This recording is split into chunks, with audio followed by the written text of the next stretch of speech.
Usap-usapan ngayon sa social media ang di umano'y hiwalayan ng It's Showtime host na si Ryan Bang at kanyang non-showbiz fiancé na si Paula Huyong.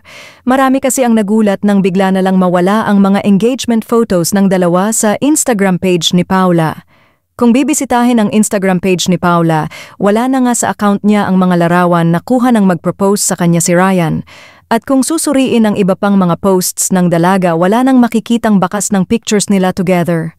Subalit kung bibisitahin naman ang Instagram page ni Ryan, ay makikita pa naman ang pictures nila together ng fiancé.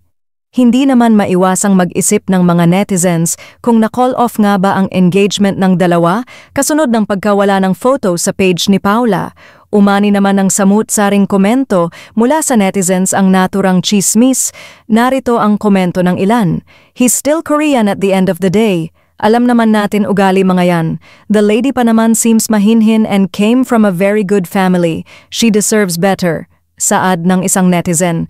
Comment naman ng isa, basta comments have been limited delikado. Can't pinpoint it but Ryan Bang has a different attitude? Kakaiba na nakaka-off.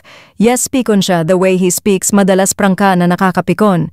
Maybe those things mattered sa babae. Say naman ng isa. May mga kumakalat ring balita na namataan si Paula na hindi nasuot ang kanyang engagement ring. Sa ngayon ay wala pa namang inilalabas na pahayag si Ryan at Paula hinggil sa issue.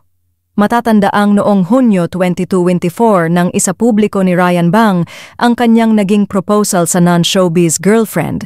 Samantala marami naman ang nanghihinayang ngayon kung totoo nga na naghiwalay na ang dalawa, gayunman marami pa ring umaasa na sana ay hindi totoo ang balita at kung meron man hindi pagkakaunawaan sa couple ay hiling nila na maayos din ito at sa bandang huli ay sila pa rin dalawa ang magkatuluyan.